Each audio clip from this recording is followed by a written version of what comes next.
Dr. Walker, with turnover rates being a significant challenge in healthcare, can you discuss the trends you've observed in recruitment and retention, especially during the post-pandemic period?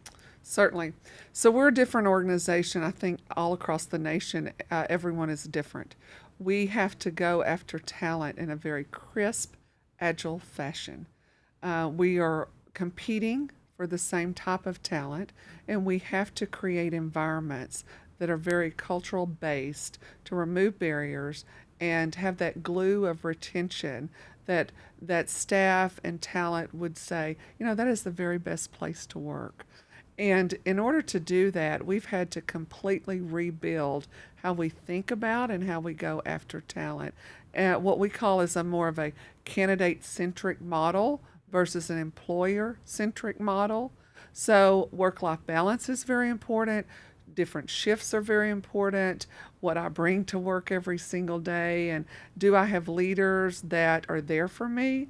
Are they really, really helping me remove barriers? Are they being transformational in their style? Do they understand the work I do every day? Thank you for sharing that. I think when you think about all the different generations that are in the workforce today, especially the millennials and the Gen Zers, they are looking for different staffing models, right? And so Yes. I love the fact that you are being proactive in thinking about how do you go back or go away from this very rigid model to only having one way to operate, to now understanding that there are needs and work-life balance. I'm very thankful for the millennials and the Gen Zers who are bringing that to the forefront, because that's something that some of the different generations don't necessarily always appreciate, or maybe just never wanted to address, or felt shame or maybe anxiety about bringing that up. So I'm glad that you're addressing that. So thank you for doing that. Since you mentioned prioritizing a candidate-centric experience, how does that contribute to addressing these challenges? So for any talented candidate, they have 10 to 15 offers waiting on them. Wow. It's just the world we live in. So we have to understand our processes. We have to understand the barriers that we have created ourselves. We have to make them frictionless. We have to work as a team to understand the way we went after talent pre-pandemic is not how we're going after it today. Pre-pandemic, in my current organization, we were rich with applicants. That talent pool has dried up. So we have to be innovative and creative about how we go after talent.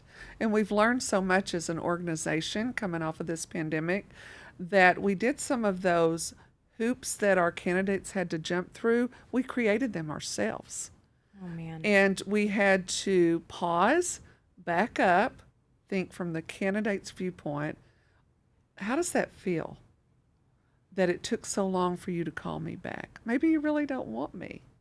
Or you're asking me to come in for interviews when the rest of your competitors are okay with virtual. So just really forward thinking that what we built pre-pandemic is not working right now.